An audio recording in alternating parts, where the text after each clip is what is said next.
அல்லேலூயா. கர்த்தர் நல்லவர், அவர் கிருபை என்றும் உள்ளது. அவர் நேற்றும் இன்றும் என்றும் மாறாதவராகவே, நல்லவராகவே, உண்மையுள்ளவராக, கிருபையுள்ளவராக, தயை பாராட்டுகிறவராக, இரக்கமுள்ளவராக இருக்கிறார். அவருடைய மாறாத தன்மை நம்முடைய வாழ்க்கையின் வெற்றியின் ரகசியமாயிருக்கிறது. அவர் தம்முடைய வார்த்தையில் உண்மையுள்ளவர், உடன்படிக்கையில் உண்மையுள்ளவர். ஆகவே நிச்சயமாக அவர் வேதத்திலே நிருபங்களிலே நமக்கு என்ன சொல்லுகிறாரோ அவைகளை நாம் உறுதியாக பற்றி கொண்டு அவைகளை வாயில் அறிக்கை பண்ணி இருதயத்தை நிரப்பி அந்த வாழ்க்கையை நம்மால் வாழ முடியும். அந்த பாக்கியத்தை தேவன் நமக்கு தந்திருக்கிறார். எபேசு நிருபத்தை அவளோடு நீங்கள் படிக்க வந்திருக்கிறீர்கள். அந்த நோக்கமே என்ன? அந்த பரலோக வாழ்வை பூமியில் நாம் வாழ வேண்டும் என்ற ஒரு நோக்கத்தோடு தான் இதை படிக்கிறோம். எபேசு நிருபத்தை நாம் பார்த்தோமானால் பவுலுடைய அநேக வெளிப்பாடுகளை அங்கு நாம் பார்க்கலாம். அந்த வெளிப்பாடுகளை நாம் பார்க்கும் பொழுது நம்முடைய மூளை அறிவினால் அதை அங்கீகரிக்கவே முடியாது. அவ்வாறான வெளிப்பாடுகளாக இருக்கிறது. அதாவது தேவன் நம்மை கிறிஸ்துவுக்குள் வைத்தபடியினால் தந்த ஆசீர்வாதங்களுக்கு எல்லையே இல்லை, முடிவே இல்லை.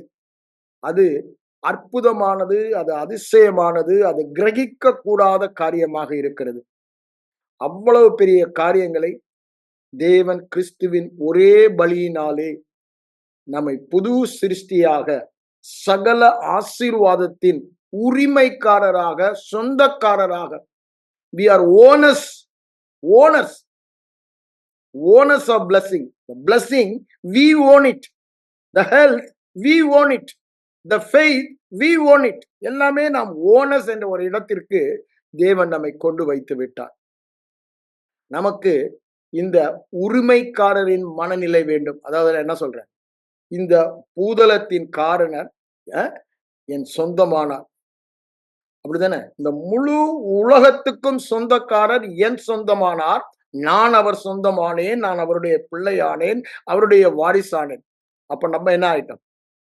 சொந்தக்காரர் ஆகிவிட்டோம். we are the owners. எல்லா காரியத்திலும் அந்த மனநிலை நமக்கு இருக்க வேண்டும். ஆசீர்வாதத்தை, இப்ப நம்ம ஆசீர்வாதத்தை பற்றி பார்த்து கொண்டிருக்கிறோம். 3ஆம் வசனம், நம்முடைய கர்த்தராகிய இயேசு கிறிஸ்துவின் பிதாவாகிய தேவனுக்கு ஸ்தோத்திரம். அவர் கிறிஸ்துவுக்குள் உன்னதங்களிலே சகல ஆவிக்குரிய ஆசீர்வாதங்களாலும் நம்மை ஆசீர்வதித்திருக்கிறார். அவர் சகல ஆசீர்வாதத்தினாலும் நம்மை ஆசீர்வதித்திருக்கிறார். சகல என்று சொல்லும் பொழுது அங்கு ஒரு ஆசீர்வாதம் கூட மிஸ் ஆகல. everything is included. கிறிஸ்துவுக்குள் வைத்தபடியினாலே. இது நம்முடைய தகுதியை சார்ந்ததே அல்ல. நம்முடைய தகுதியை சார்ந்ததாயிருந்தால் சகல ஆசீர்வாதத்தையும் ஒருவனும் தேவனுக்கு முன்பாக நீதிமான் ஆகிறது இல்லை தன்னுடைய கிரியையினால். அப்போ தன் கிரியையினாலே தேவனிடத்தில் இருந்து ஆசீர்வாதத்தை பெற்று எந்த மனிதனும் வாழ முடியாது. ஆனால் எல்லா மனிதர்களும் இயேசு கிறிஸ்துவின் பரிகார பலியை விசுவாசிப்பதினால், சுவிசேஷத்தை விசுவாசிப்பதினால் தேவ நீதியை பெற்று ஆசீர்வாதமாக வாழ முடியும். என்ன ஆசீர்வாதம்? சகல ஆசீர்வாதம். சகல ஆசீர்வாதத்துக்கு சொந்தக்காரர் யார்? தேவன். அதே ஆசீர்வாதத்துக்கு நாம் பங்குள்ளவர்களாக தான் தேவன் நம்மை கிறிஸ்துவுக்குள் வைத்தார். இப்பொழுது நாம் பெற்றிருக்கிற ஆசீர்வாதம் ஒரு மனித ஆசீர்வாதம் அல்ல. ஐம்புலன் உணர்வில் மனிதனை பார்த்து சொல்றாங்க, ரொம்ப ஆசீர்வதிக்கப்பட்டவன், ரொம்ப பாக்கியவான், கொடுத்து வச்சவன்லாம் சொல்லுவாங்க. அந்த ஆசீர்வாதத்தை நான் சொல்ல வரவில்லை.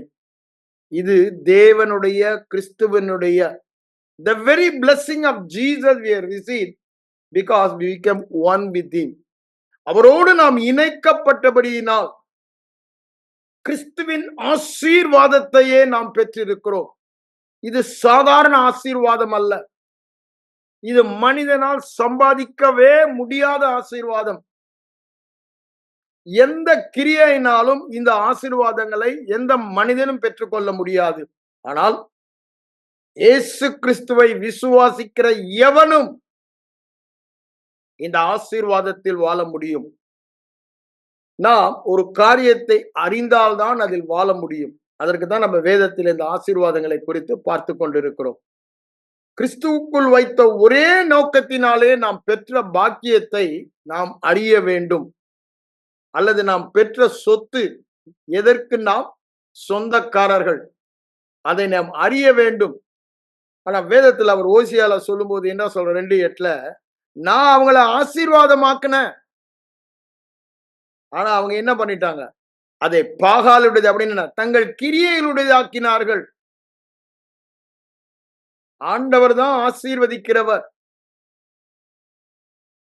ஜோதிகளின் பிதா. பூரணமான எந்த வரமும், நன்மையான எந்த ஈவும் அப்படின்னா என்ன, வரம் ஈவு எல்லாம் ஃப்ரீயா நமக்கு ஆண்டவர் கொடுக்கிற ஆசீர்வாதங்கள் அவரிடத்தில் இருந்தான் வருகிறது. அவர்தான் உபாகமம் 8:18 என்ன சொல்றாரு? யூ ரிமெம்பர் மீ, என்னை நினைவு கூர் என்று சொல்லுகிறார். எதற்கு? உனக்கு ஐஸ்வர்யத்தை சம்பாதிப்பதற்கான அப்படின்னு தமிழ்ல போட்டிருக்கு, இங்கிலீஷ்ல வெல்த்.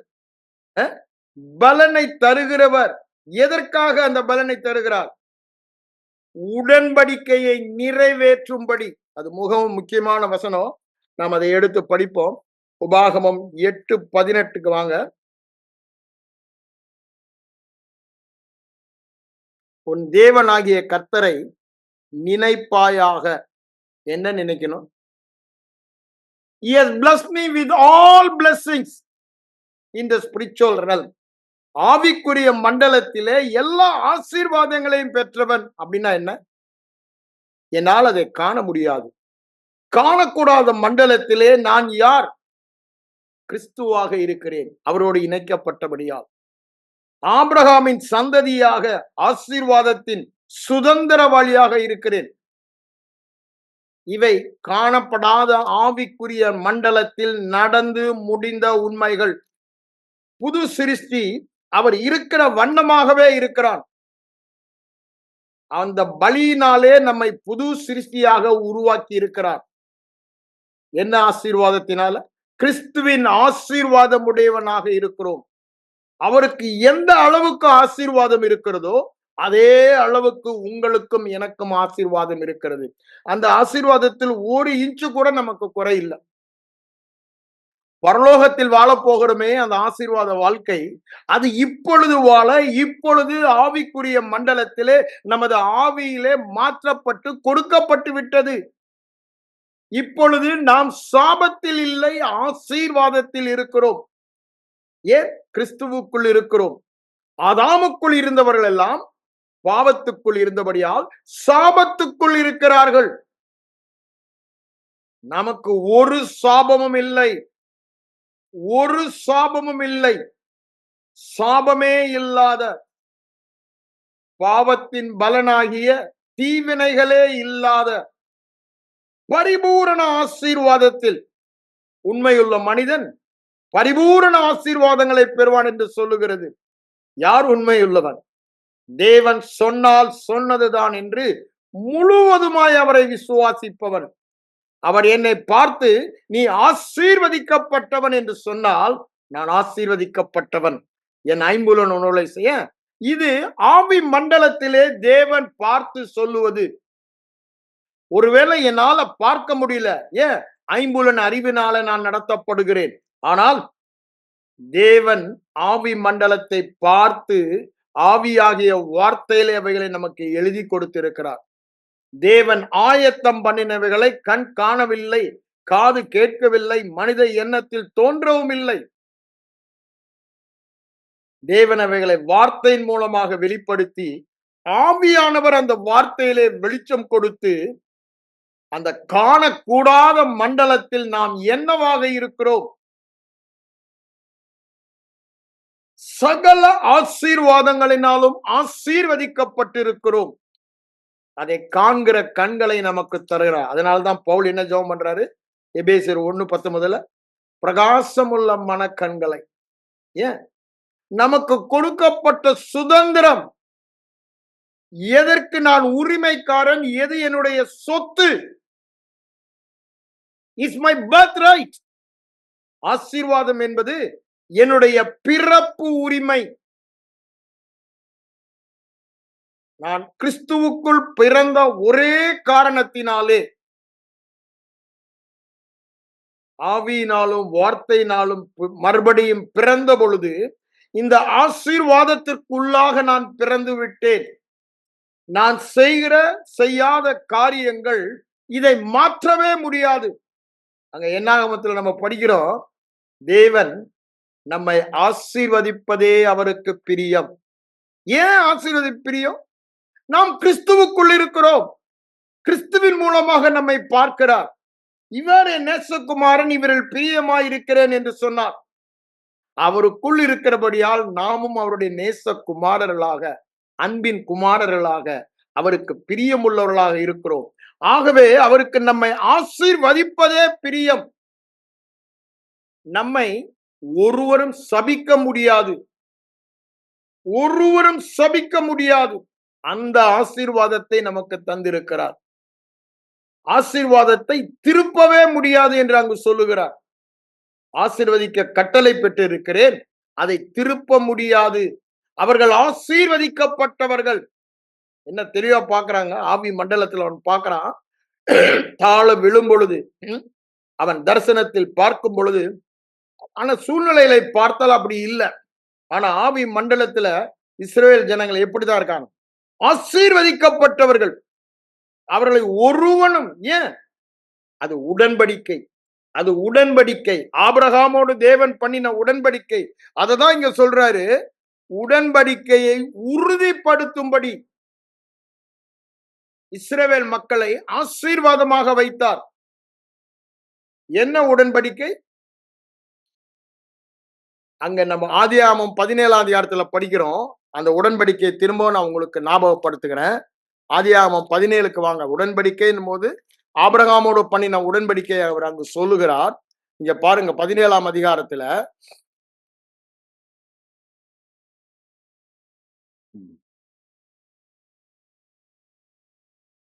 4ஆம் வசனம். ஆசீர்வாதத்தை முதல்ல சொல்லிடுறாரு, நான் சர்வ வல்லமையுள்ள தேவன், எனக்கு முன்பாக ஐ எம் எல் ஷடாய். அப்படின்னு என்ன அர்த்தம்? I can do all things, what I say will come to pass. நான் என்ன சொல்லுகிறேனோ அது கட்டாயம் நிறைவேறும். என் வார்த்தை ஒன்று கூட தெரியல. ஐ எம் எல் ஷடாய், நான் சர்வ வல்லமையுள்ள தேவன். அங்க எரேமியால சொல்றல, உம்மால் செய்யக்கூடாத காரியம் ஒன்றுமில்லை, அதிசயம் என்று ஒன்றுமில்லை, சர்வத்தையும் செய்ய வல்லவர், எல் ஷடாய், சர்வ வல்லமையுள்ள கர்த்தர். அததான் அவர் அங்கு சொல்லுகிறார், ஐ எம் எல் ஷடாய். அதனாலதான் அங்க நம்ம வாசிக்கிறோம் ரோமர் 4:21 நினைக்கிறேன், அவன் முழு நிச்சயமாய் நம்பினான். He was fully persuaded, he was fully confident, he is fully assured, he was fully sure. ஏன்? வாக்குத்தத்தம் பண்ணினவர் நிறைவேற்ற வல்லவர், அவர் சர்வ வல்லவர். அவர் வாக்கை சொன்னா அது சொன்னபடி செய்கிற சர்வ வல்லமை உள்ளவர் என்ற விசுவாசம் அவனுக்கு இருந்தது. அதுதாங்க கிறிஸ்தவ வெற்றி வாழ்க்கையின் ரகசியம். விசுவாசம் என்ன? தேவன் சர்வ வல்லவர், அவர் சொன்னதை செய்கிற மிகுந்த உண்மை உள்ளவர். அது சாராளை பத்தி சொல்லும் பொழுது சொல்றத பாக்குறோம். எபிரேயர் 11:11 பாத்தீங்கன்னா, சாராளுடைய கற்பம் செத்ததா இருந்தாலும் அவ பலன் பெற்றாலாம் பிள்ளையை பெற. எப்படியா? அவர் உண்மை உள்ளவர் என்று. she judged him who is faithful. அவர் உண்மை உள்ளவர், தம்முடைய வார்த்தையிலே தவறாதவர். உன்னை ஆசீர்வதித்தேன் என்றால் ஆசீர்வதித்ததுதான், அது ஒருத்தரும் திருப்ப முடியாது. அவர் சொன்னால் சொன்னதுதான். ஏன்? நான் சர்வ வல்லமையுள்ள தேவன். அங்க நம்ம பின்னாடி கூட பாக்குறோம், அந்த 18ஆம் அதிகாரத்துல சாரால் சிரிக்கிறா, இதெல்லாம் நடக்கிற கதையான்னு சொல்லி. அப்பவும் ஆண்டவர் என்னதான் சொல்றாரு அங்க 18ஆம் அதிகாரம் பாருங்க. நான் சர்வ வல்லமை உள்ள தேவன் அவர் அங்க சொல்லுவாரு.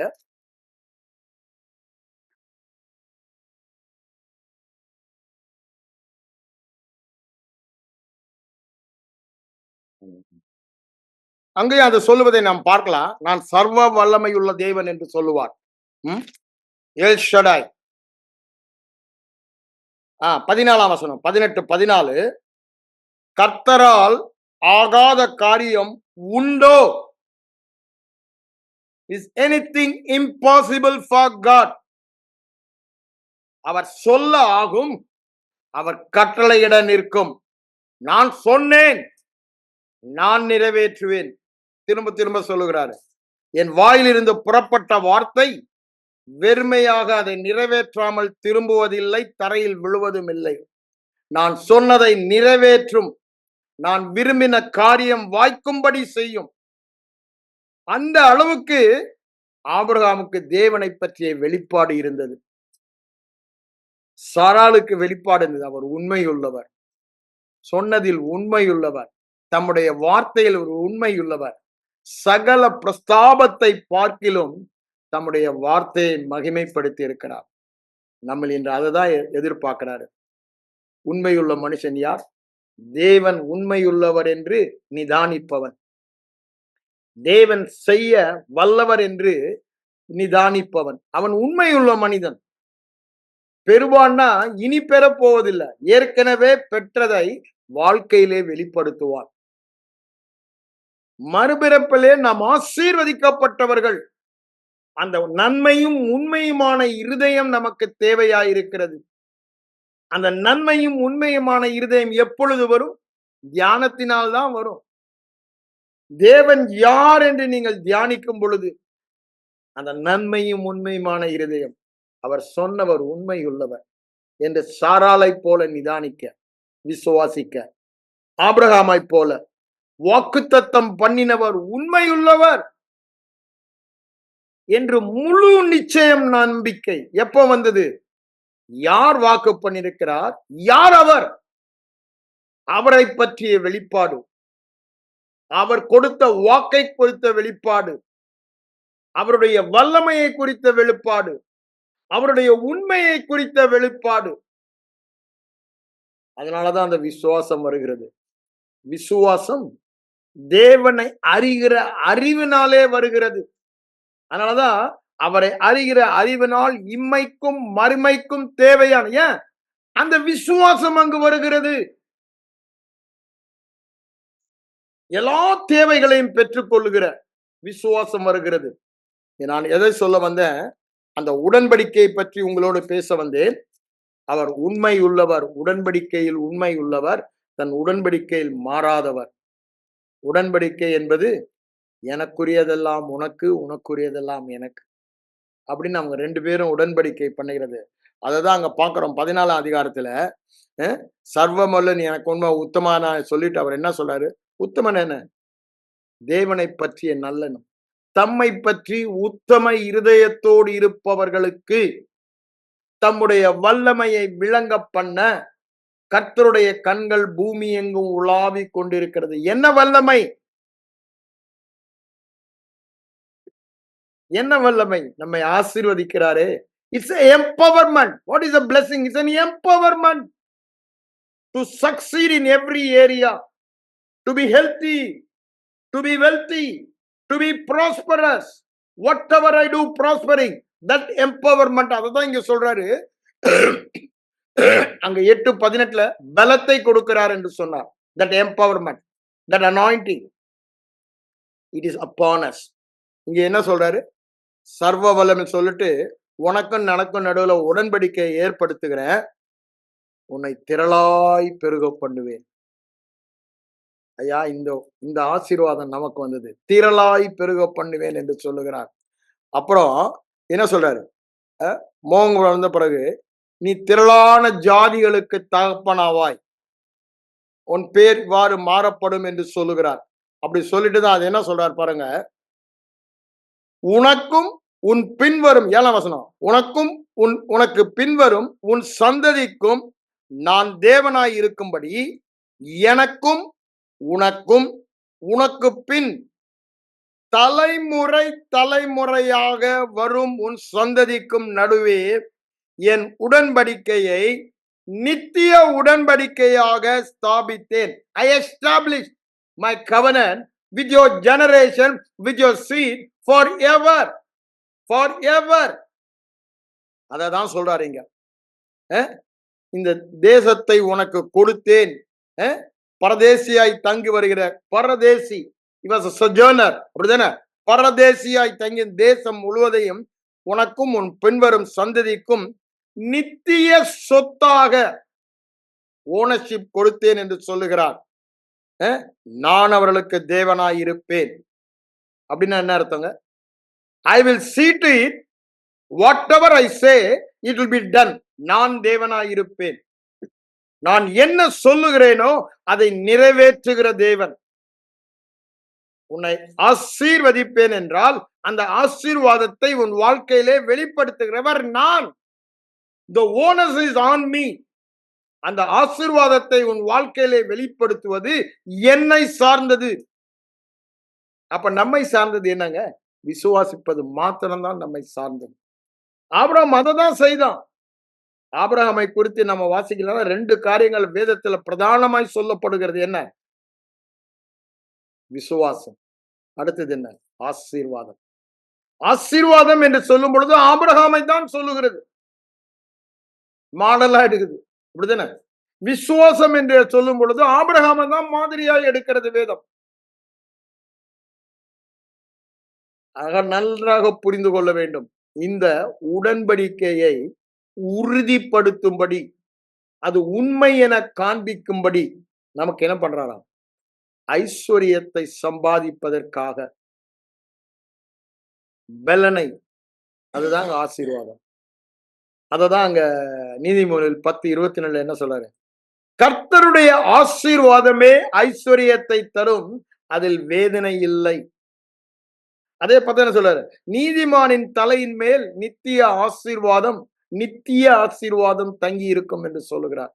இங்க பாருங்க, ஆபிரகாமை குறித்து சொல்லும் பொழுது விசுவாசத்தை குறித்து சொல்வதை பார்க்கலாம்.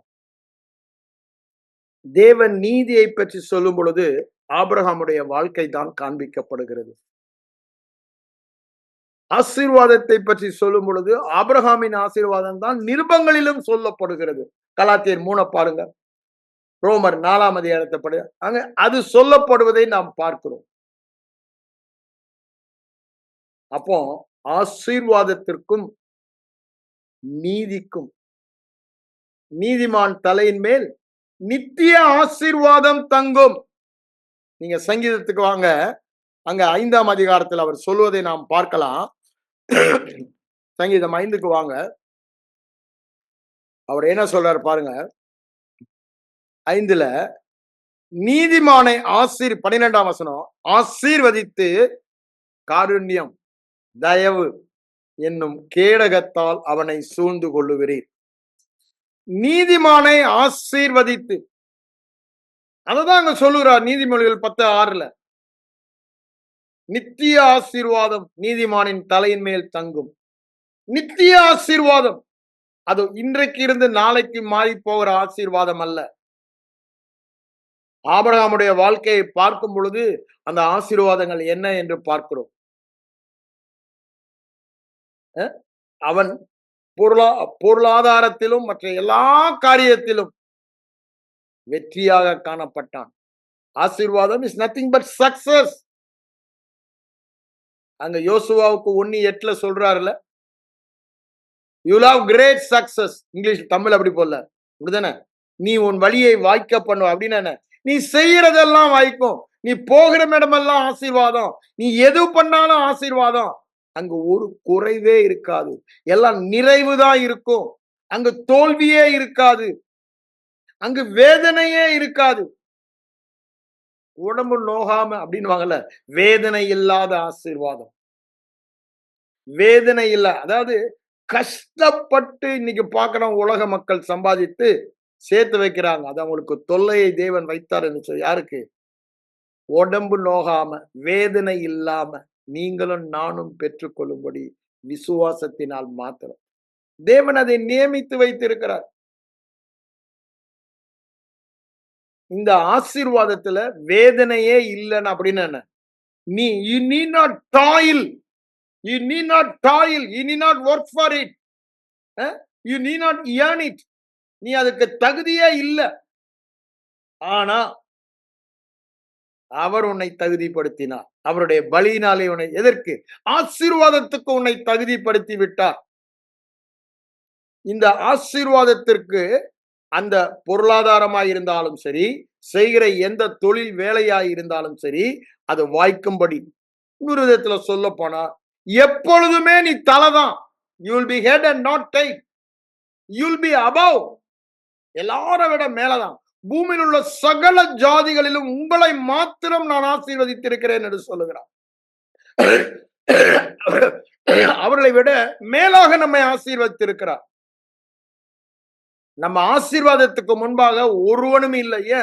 இது தேவனுடைய ஆசீர்வாதம். Very blessings of God itself. நம்முடைய எண்ணங்கள் மாற்றப்பட வேண்டும். இது நம்முடைய இருதயத்திலே தங்கி தரிக்க வேண்டும். I am blessed all because of Jesus one sacrifice on the cross. No other reason. பழைய உடன்படிக்கையின் மனநிலை பிறப்பிலேயே நம்மில் இருக்கிறது. சிறு பிள்ளைகளுக்கு, உலக மக்களுக்கு நியாயப்பிரமாணம் இல்லாவிட்டாலும் கூட அவங்களுக்கே அந்த பழைய உடன்படிக்கை, டூ குட் கெட் குட். ஆனால் நம்முடைய அந்த மனதை மாற்ற வேண்டும். என்ன? அவருடைய ஒரே பலியினாலே பரிபூரணமாக என்னை ஆசீர்வதித்து விட்டார். Total blessings. வேதனை இல்லாத. அங்க பழைய ஏற்பாடுல பாக்குறோம், அவங்களுக்கு கானானை சுதந்திரிக்க ஆபிரகாமுக்கு கொடுத்த வாக்குத்தத்தத்தை நிறைவேற்றும் பொழுது அவங்க யாராவது கஷ்டப்பட்டாங்களா? அவன் கட்டி வச்சிருக்கான் பங்களா, இவங்க போய் சுதந்திரிக்கிறாங்க. அவன் தோட்டம் வச்சிருக்கான், இவங்க போய் சாப்பிடுறாங்க. அவன் கிணறு வெட்டி இருக்கான். அதுதாங்க வேதனை இல்லாத ஆசீர்வாதம். என் உடன்படிக்கையை நிலை நிறுத்தும்படி நான் செய்கிறேன் என்பதை நீ நினைவு கூறு என்று சொல்லுகிறார். என் பலம், என் பிரயாசம், என் நீதி அப்படின்னு சொல்லாத. அங்க 9ஆம் அதிகாரத்துல அதை சொல்லுவதை நம்ம பார்க்கலாம். இது நான் செய்கிறது என்று சொல்லுவார். உபாகமத்துல நான் சொல்றேன் 9 ஓகே. ஆகவே நம்முடைய மனம் அதில் தெளிவாக இருக்க வேண்டும். நாம் சொன்ன வார்த்தை உடன்படிக்கையின் வார்த்தை, அதை நிறைவேற்றுவதில் அவர் கண்ணும் கருத்துமாய் இருக்கிறார். அவர் ஏன்? It's a prestige issue for him. நான் சொல்லி ஒரு காரியம் நிறைவேறலன்னா I'm not God. I am God. What I say it has to happen.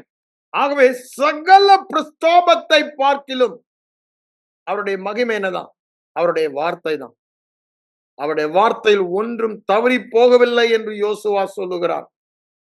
Solomon ராஜா அதான் சொல்றான், ஒன்றும் தவறி போகவில்லை. இஸ்ரவேல் ஜனங்களுக்கு அவருடைய ஆசீர்வாதங்கள் தான் அவர்களை கொண்டு வந்து சுதந்திரிக்க வைத்தது என்று பார்க்கிறோம். இன்னைக்கும் தேவன் நமக்கு வைத்திருக்கிற சுதந்திரத்தில் வாழ வைப்பது தேவன் நம்மேல் வைத்திருக்கிற ஆசீர்வாதம். இந்த ஆசீர்வாதத்தை குறித்து யோபு என்ன சொல்கிறார் பாருங்க. யோபு 1ஆம் அதிகாரத்துல பாருங்க. அங்க இந்த ஆசீர்வாதம் யோபு மேல் இருந்தபடினால என்ன நடந்தது என்று சொல்லப்பட்டதை பார்க்கிறோம். சாத்தானே சொல்றான், ஏன்? அவன் ஆவி மண்டலத்தை பார்க்கிறான். அவன் சொல்லுகிறான், நீர் யோபையும் அவன் வீட்டையும் அவனுக்கு உண்டான எல்லாவற்றையும் சுற்றி வேலி அடைக்கவில்லையா?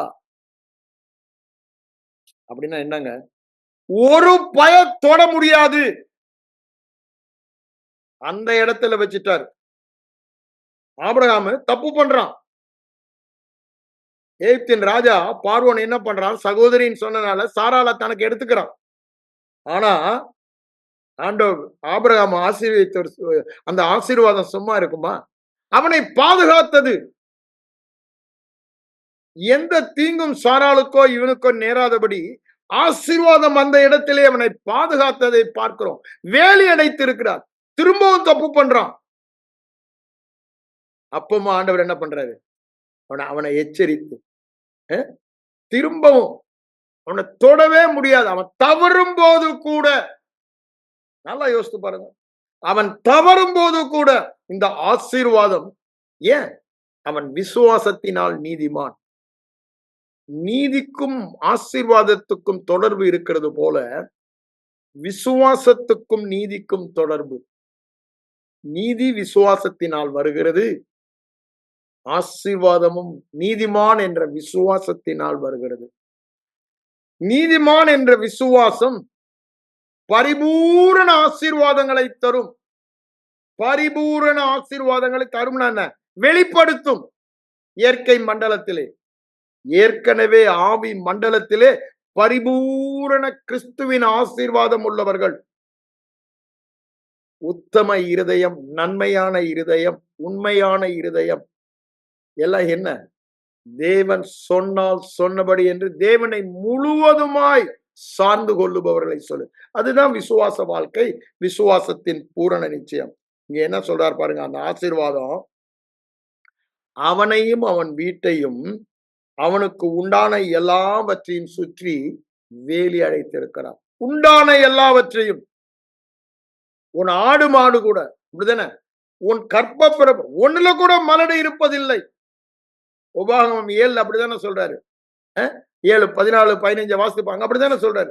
ஒண்ணுல உன்னுடைய பயிர் நிலத்திலும் சரி, ஆடு மாடா இருந்தாலும் சரி, உன் குடும்பமா இருந்தாலும் சரி, எல்லாவற்றின் மேலும் தேவ ஆசீர்வாதம் இருக்கிறது. விசுவாசிங்க, எண்ணங்களை மாற்றுங்க.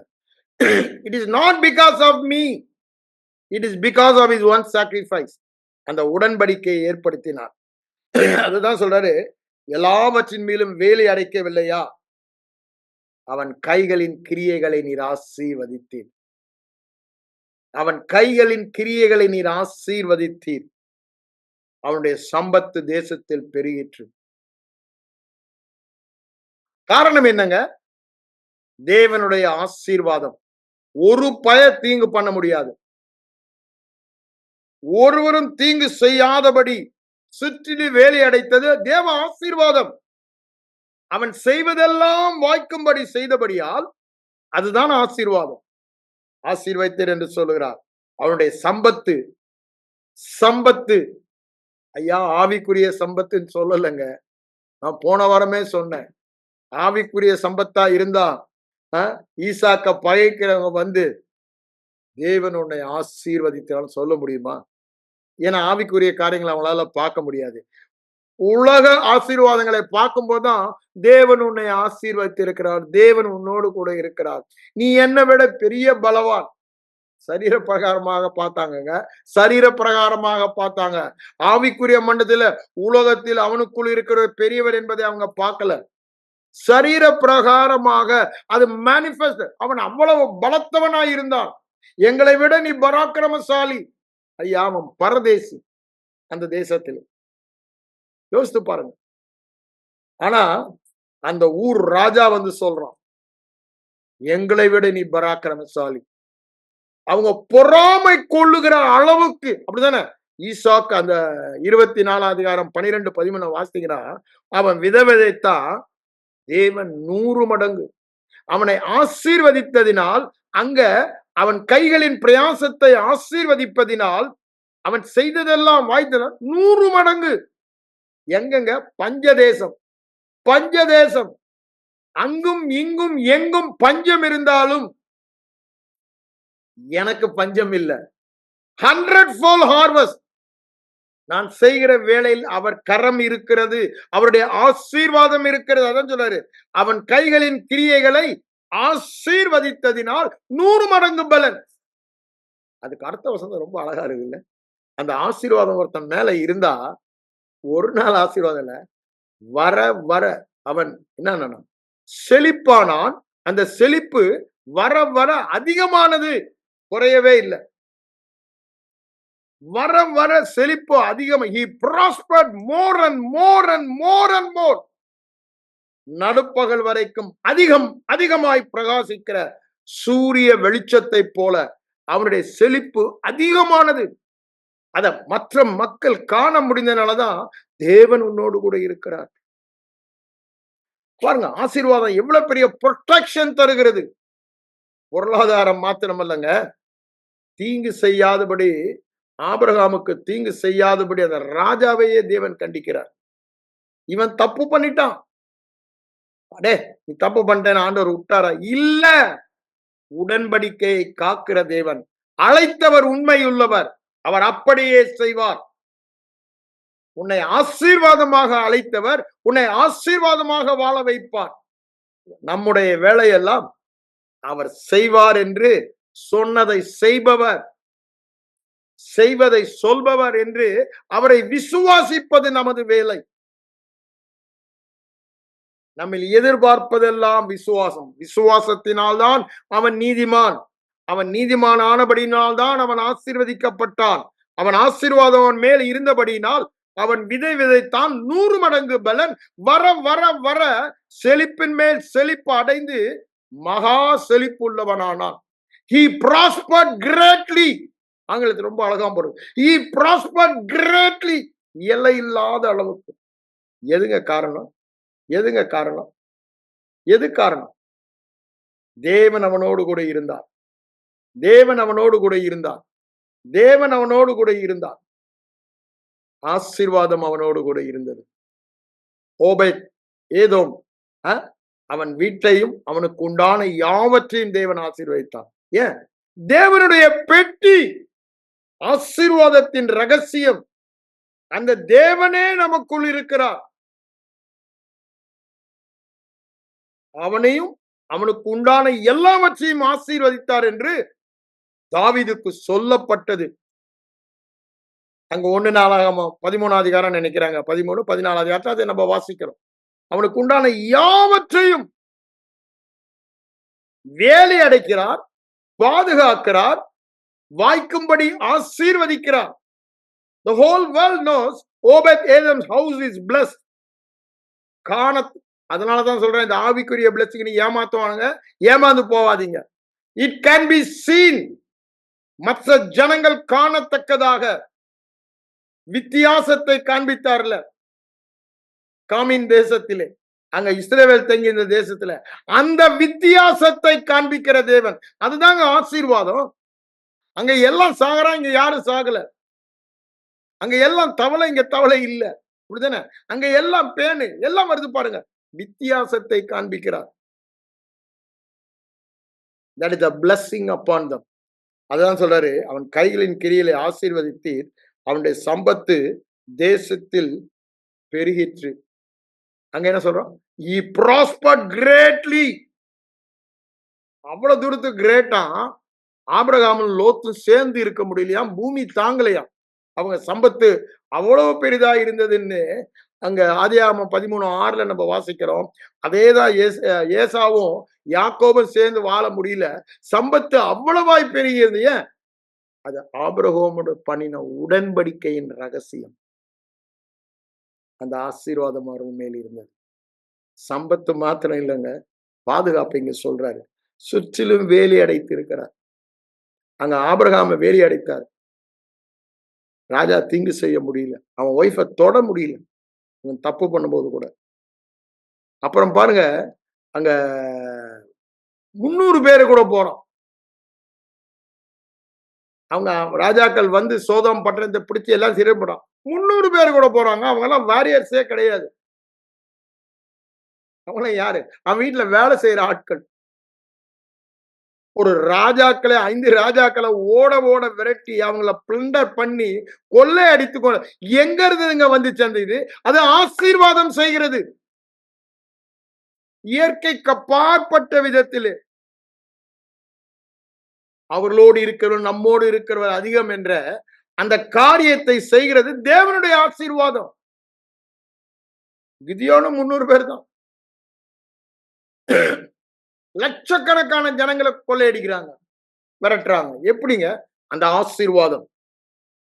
ஆசீர்வாதம் உடன்படிக்கையை நிலைநிறுத்தும்படி தேவன் செய்கிறது, பாதுகாப்பை தருகிறது, ஒரு ஜெயத்தை தருகிறது. இயற்கைக்கு அப்பாற்பட்ட விதத்திலே ஆபிரகாமுக்கு அங்க ஜெயத்தை தருகிறது. அப்ப பாருங்க, ஆசீர்வாதம் நம் மேல இருக்கிறனால நம்முடைய வாழ்க்கையில எவ்வளவு பலன். ஈசாக்குக்கும் அப்படித்தான். ஈசாக்குக்கு தீங்கு செய்ய முடியல, உன்னோட உடன்படிக்கை பண்ண வந்துட்டோம். அவ்வளவு பொறாமை கொள்ளுகிற அளவுக்கு அவன் கிரேட்லி ப்ராஸ்பர்ட் வேதவசனம் சொல்லுகிறது. They envied him. உலக மக்கள் பார்த்து இவன் இவ்வளவு நாளுக்கு நாள் செழிப்பா இருக்கான், சம்பத்தோட இருக்கான், அவனுக்கு ஒரு தீங்கு நேர விடுதில்லை, அவன் எல்லாம் பாதுகாப்பா இருக்கான்னு பொறாமை கொள்ளுகிற அளவுக்கு அந்த ஆசீர்வாதம் நம்முடைய வாழ்க்கையிலே வெளிப்படும். அதனாலதான் சொல்றேன், பழைய உடன்படிக்கை படுக்கும் போதெல்லாம் நிருபங்களின் அடிப்படையில் பாருங்க. நிருபங்களின் அடிப்படையில் அதை நம்ம பார்க்கிறோம். இப்போ அந்த ஆசீர்வாதம், ஆபிரகாம் வாழ்ந்த ஆசீர்வாதம், ஈசாக்கு வாழ்ந்தா, அதேதான் யாக்கோபுடைய வாழ்க்கையிலும் பார்க்கிறோம். அங்க லாபான் அவனை ஏமாத்தணும்னு பார்க்கறான். ஆண்டவர் சொப்பனத்துல அவன் மேல கை போடாதலான்றாரு. அவர் எச்சரிக்கலைன்னா இவன் அவனை கேடு பண்ணிருப்பான்.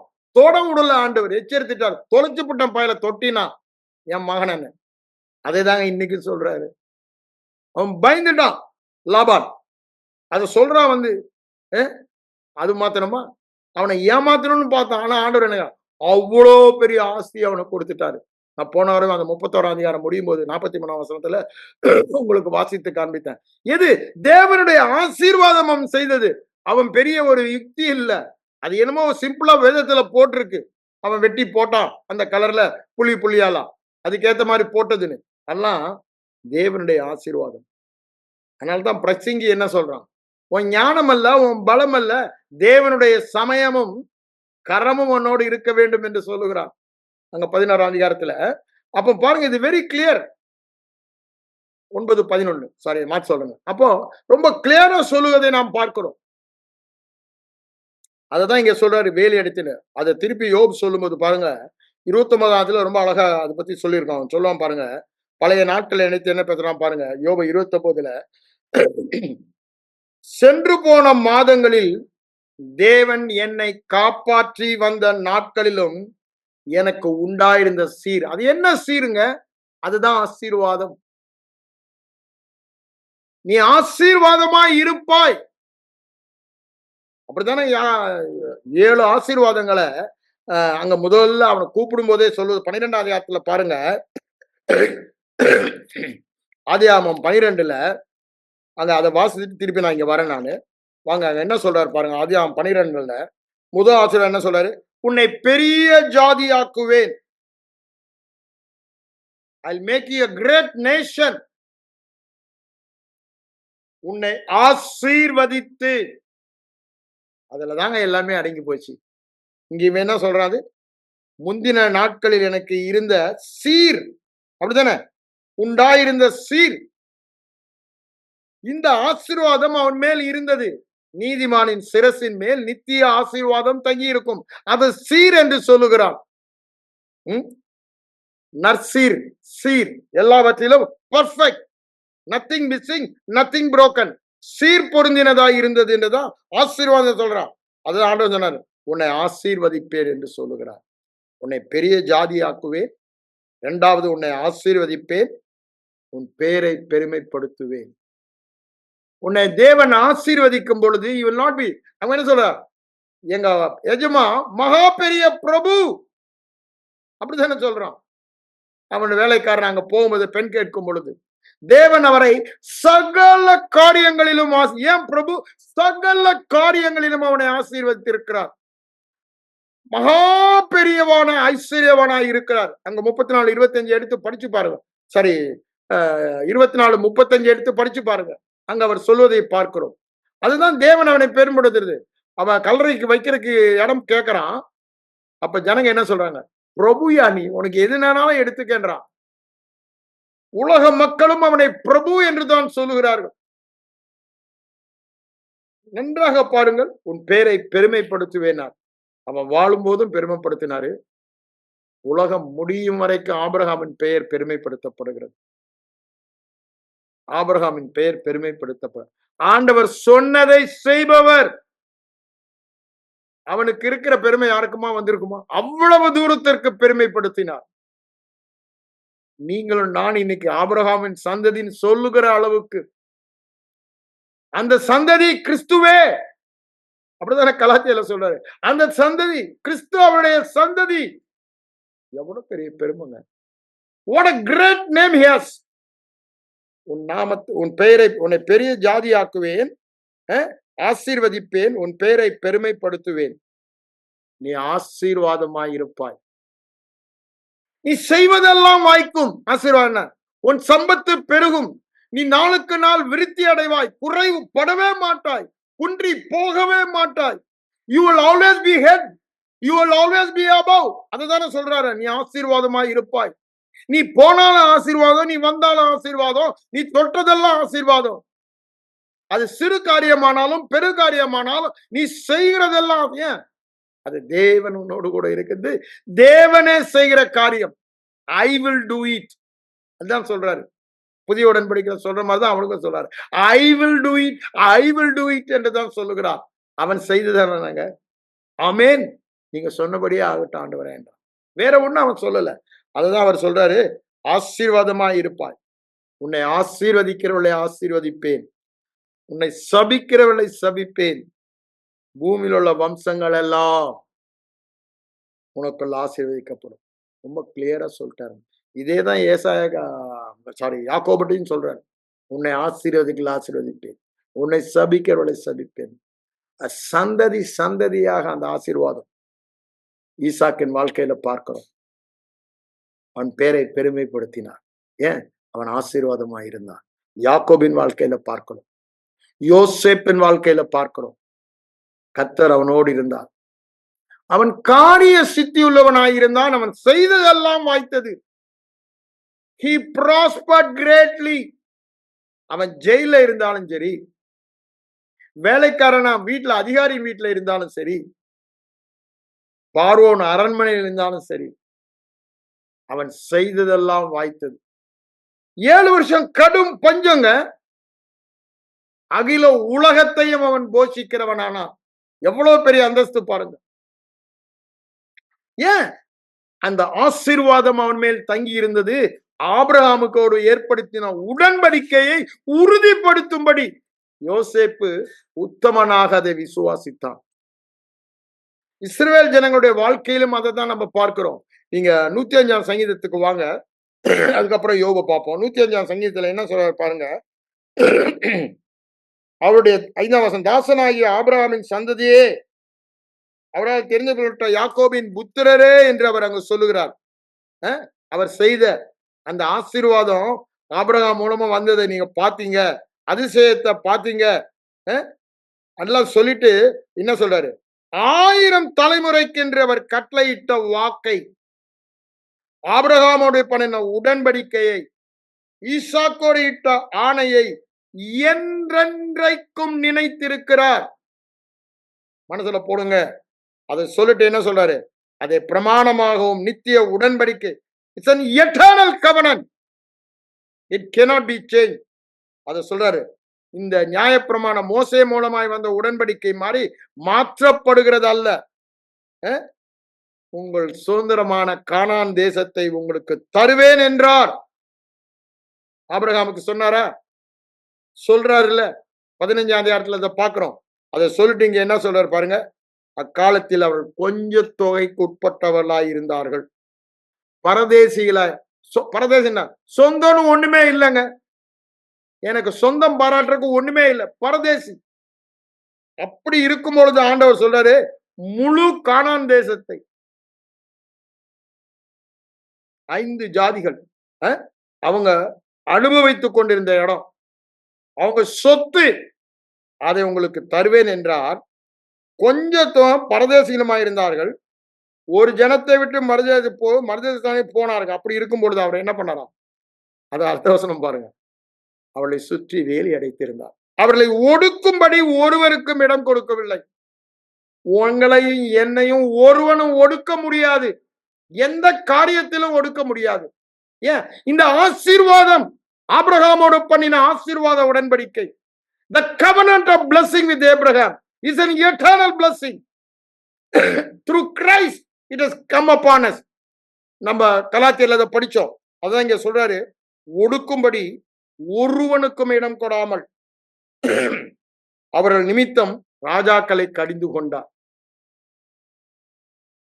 என் நிமித்தம் பிரதம மந்திரியே கடிந்து கொள்வாருங்க.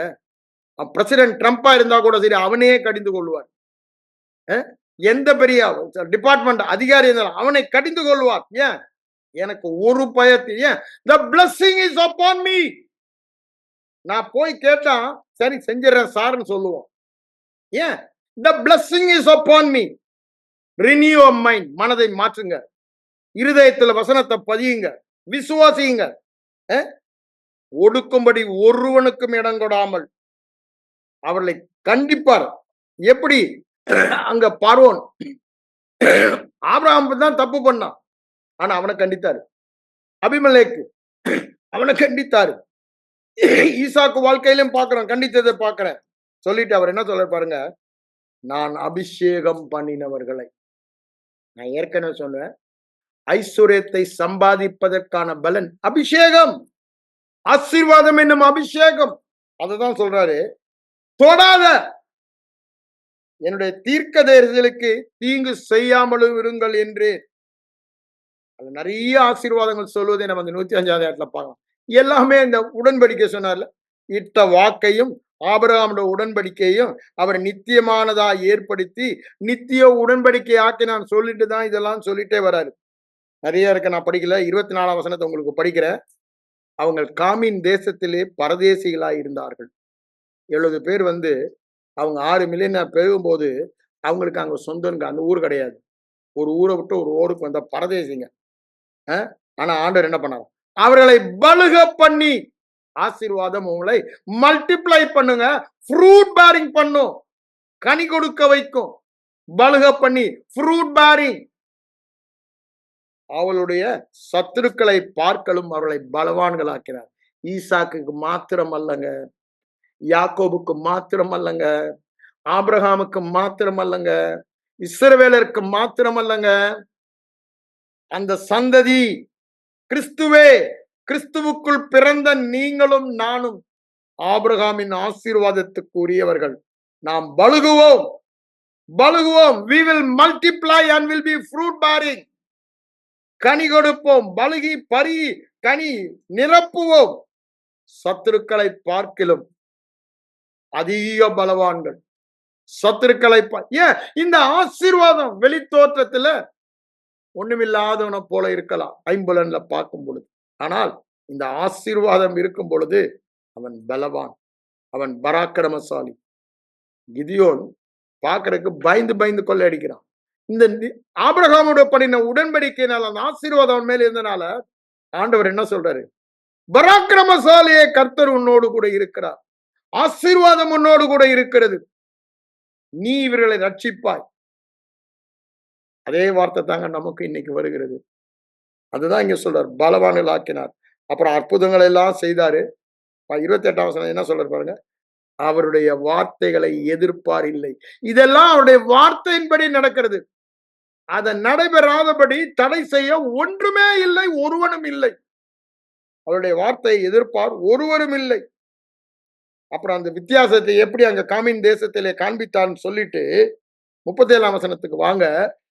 அங்க என்ன சொல்றாரு பாருங்க, அப்பொழுது அவர்களை வெள்ளியோடும் பொன்னோடும் புறப்பட பண்ணினார். ஐயா அவங்க சம்பாதிக்கல, கேட்டு கொடுத்தாங்க, வாங்கிட்டாங்க. கேட்டு வாங்க சொல்றாருங்க. You receive it by faith. பொன்னு வெள்ளியோடு புறப்பட பண்ணினார். பொருளாதார ஆசீர்வாதம் எல்லாம் ஆபிரகாமோட பண்ண உடன்படிக்கை தான் ஆரம்பிக்கிறார். அது நிறைவேறுவதை பார்க்கிறோம். அதுக்கப்புறம் என்ன சொல்றாரு பாருங்க, சரீர சுகத்தையும் சொல்லுகிறார். அவர்கள் கோத்திரங்களில் பலவீனப்பட்டவன் ஒருவனும் இருந்தலை. யோசித்து பாருங்க. Can you imagine it? வியாதிப்பட்டவன் ஒருவனும் இருந்ததில்லை, பலவீனப்பட்டவன் ஒருவனும். ஏங்க இந்த ஆசீர்வாதம் அவன் மேல் தங்கி இருந்தது. அங்க ஆபிரகாமை பத்தி சொல்லும் பொழுது அவன் பலவீனம் இல்லை. 175 வருஷம் நரைமுடியும் பரிபூர்ண ஆயுசோடு கூட தன் பிதாக்களோடு சேர்த்து healthy life up to 135. good old age. English good old age. அவ்வளவு தூரத்திற்கு அதை நான் வாசிக்க நேரம் இல்லை, டைம் இல்லாத நான் எடுக்க வாசிக்கல. அந்த சுகம் இருந்தது. அததான் இங்க சொல்றாருங்க, கோத்திரங்களில் பலவீனம். ஏன்? இந்த உடன்படிக்கையின் ஆசீர்வாதம். ஆசீர்வாதத்தினால் வந்த உடன்படிக்கையில சரீர சுகமும் அடங்கி இருக்கிறது. அவங்க கோத்திரங்களில் பலவீனப்பட்டவன் ஒருவனும் இருந்ததில்லை. அவர்கள் வியாதியோடு இருக்கிறேன் என்று நகரவாசிகள் சொல்லுவதில்லை. அவர்களுக்கு தீங்கு செய்வாரும் இல்லை, தீமை செய்வாரும் இல்லை. நித்திய இளைப்பாறுதலை கட்டளையிட்டார். ஏங்க? உடன்படிக்கையை நிலைநிறுத்தும்படி. அது நித்திய உடன்படிக்கை, ஆசீர்வாத உடன்படிக்கை. அதான் சொல்றாரு. ஏத்தில் என்ன பண்ணாங்களாம்? ஐயா, பரதேசியா தங்கியிருக்காயா, அவன் வீட்டு வேலைக்காரன், அவனை வேலை வாங்குறாங்க. இப்ப என்ன ஆயிடுச்சான்? பயந்தார்கள். பயம், உன்னை குறித்த பயம் ஆசீர்வாதத்தின் பட்டியல்ல சொல்றாரு. உபாகமம் 28 எடுத்து வாசித்து பாருங்க. அது எல்லா ஜாதிகளும் உன்னை குறித்த பயம் ஏற்படும். அங்க நம்ம யோசபாத்தை பார்த்தோம். அவன் ஒண்ணு யுத்தமே பண்ணல. பைபிள் எடுத்து ஊர் ஃபுல்லா எல்லாரையும் பிரசங்கம் தான் பண்ண வச்சான். ஜனங்களுக்கு எல்லாம் பயம் வந்துருச்சான். சுத்தியில் உள்ள ராஜாக்கெல்லாம் வந்து பணத்தை கொடுத்துட்டு போய் அவனை பெரிய பணக்காரன் ஆயிட்டான். மிகுதியும் ஐஸ்வர்யம் உள்ளவனாய் இருந்தான். அவனும் நாளுக்கு நாள் விருத்தி அடைந்தான். அவன்தான் பிரயாசப்பட்டானா? இதுதாங்க பார்த்தான். இதுதாங்க ஜனங்களுக்கு பிரசங்கம் பண்ண வச்சான்.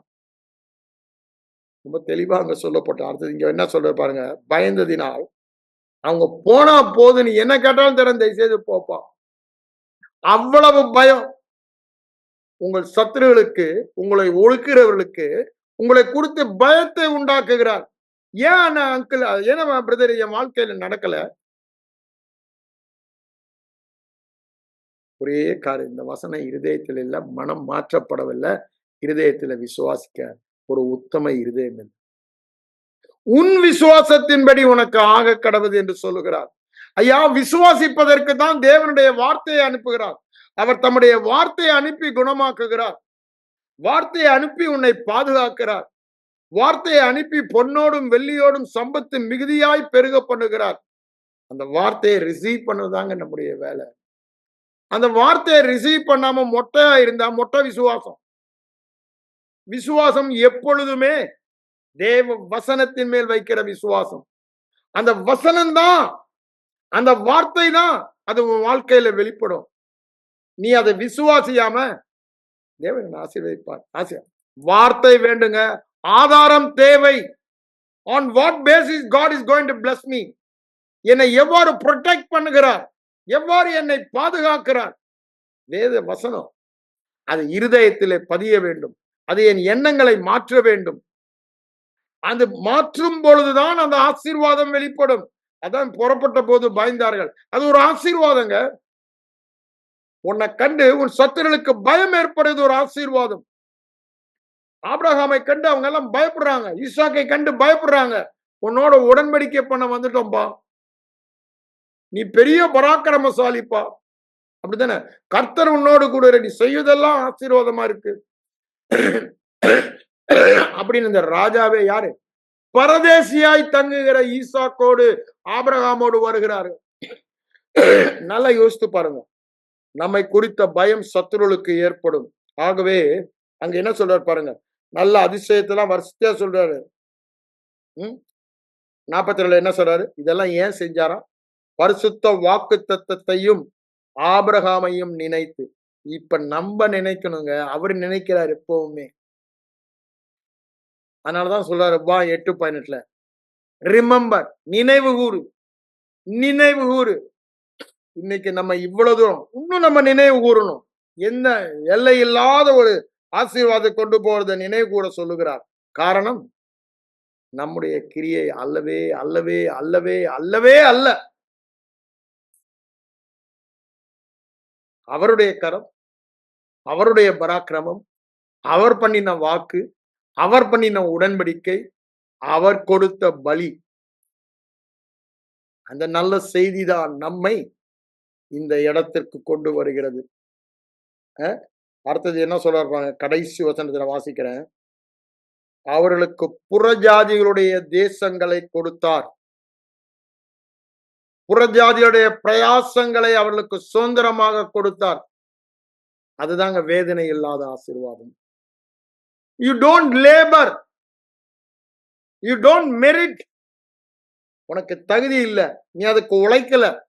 ஆனா புறஜாதிகள் உழைத்தார்கள், அதை அவர்களுக்கு கொடுத்தார். அந்நிய ஜனங்களுடைய பிரயாசத்தின் பலனை சுதந்தரித்துக் கொண்டார்கள். அந்நிய ஜனங்களின் பிரயாசத்தின் பலனை சுதந்தரித்துக் கொண்டார்கள். விசுவாசிங்க பிரதர், விசுவாசிங்க. ஏன் இது நடந்தது? ஆசீர்வாதம், அதே ஆசீர்வாதம் உங்க மேல, என் மேல. அப்போ புறஜாதிகளுடைய தேசங்களை அவங்க வைத்திருக்கிற சொத்து நமக்கு கொடுக்கப்படும். அவங்க பிரயாசப்பட்டு சம்பாதித்ததை நமக்கு கொடுப்பார். அல்லேலூயா என்று சொல்லுகிறார். பிடிக்கும்போது நல்லா யோசித்து பாருங்க, ரொம்ப கிளியரா சொல்லுகிறார். இதேதான் அங்க நம்ம யோபு சொல்றத பார்த்தோம். யோபுக்கு வாங்க. யோபு 27ஆம் அதிகாரத்தை பார்த்து திருப்பி 29க்கு போவோம். அங்க 27 இந்த அந்நிய ஜனங்களின் பிரயாசத்தை அங்க சொல்லுவதை நாம் பார்க்கலாம். 27:17 என்ன சொல்ற பாருங்க. அவன் யாரு? துன்மார்க்கனை பத்தி சொல்லிட்டு வர்றாரு, பொல்லாத மனுஷன். அவன் சவதரித்ததை நீதிமான் உடுத்தி கொண்டு, யார்?